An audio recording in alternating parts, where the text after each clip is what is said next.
It's Mega Grace on Vuma FM, Adult Radio for the Young at Heart. It's 6 minutes before Vuma FM breakfast. Ngalesi sikhathi ngisuke sengithi bamba sengiyavala. Bamba-ke sengiyavala ngaphambi kokuqala weekend yakho namhlanje. Bamba ekseni sengiyavala.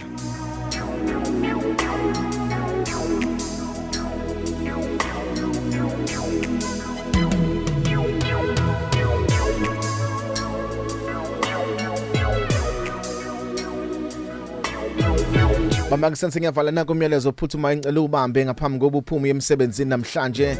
Ngifuna ukuthi kuwe nekuseni, you are never tested for who you are, but you are tested for who you will become tomorrow. Njalo mawuhlaselwa awuhlaselwa for who you are today, but you are tested for who you will become tomorrow. Ngamanye amagama njalo mawufika izimo azikuhlaseleli ngento esikubona uyiyo namhlanje, but izikuhlasela ngento esizokubona usuyiyona kusasa. Amanye amagama, the enemy sees your potential. The enemy sees what you will be tomorrow. The enemy sees what you will become in the next 10 years, 15 years, 20 years. Bese kuhlasela according to what you will become. Ama-level ezimpi ohlasela ngazo, they equal to the person that you will become tomorrow.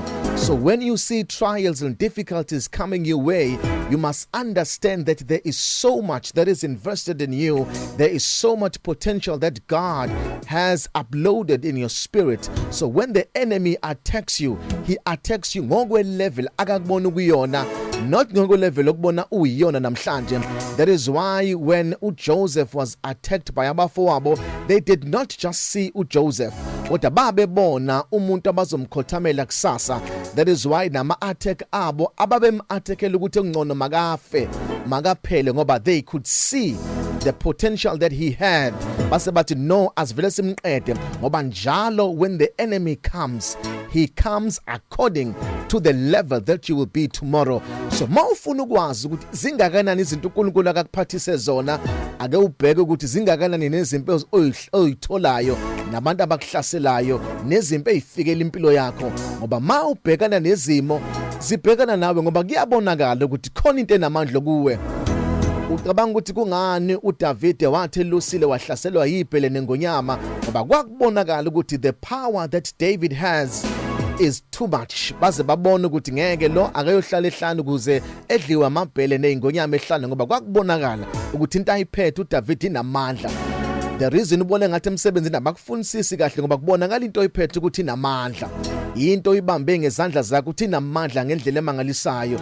Manje mayinamandla iya attackwa, iyahlaselwa, bayayivukela, bayayilwisa. Ucabanga ukuthi kungani nje kuvele bekusukela abantu bekulwise? Khona into oyiphethe namandla, khona into engaphakathi kwakho. Manje akulwiwa nawe kodwa kuliwa nalento oyiphethe, ngoba kuyabonakala ukuthi bengayidedela bengayilwisi, khona into enamandla ozoba yiyona, khona i-distraction ozoyenza. Manje sithi zama ngayo yonke indlela ukulwisa lento engaphakathi kwakho. Manje mawungenaso isambulo sento oyiphethe, ungashesha ukuthi uNkulunkulu akekho, uthuka uNkulunkulu, kanti kubonakala into oyiphethe ukuthi inamandla. Bonakala into ozoba yona in the next few years, ukuthi there is something mighty kuwe. Manje kuzanya ngayo yonke indlela ukuthi kuliwe nalento oyiphethe. Wena ubona abantu bengakufuni, kungani bengakufuni kangaka? Ngoba kuyabonakala ukuthi lento oyiphethe iyenza abantu becasuke, ngoba inamandla into oyiphethe. Ingakho bengakufuni bekuvukela, ngoba uNkulunkulu unikeze into eyisimangaliso. That is why you are not tested ngokweselaro nayo, uthethwa ngokweselo ozoyithola kusasa enamandla nenkulu.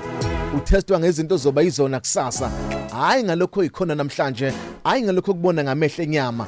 Khona okungcono nokunamandla uNkulunkulu akakuhlelele khona. My name is Phumlani Nkwanyana. You are blessed, you are favored, and you are set apart. Good morning, Mega Grace Nation.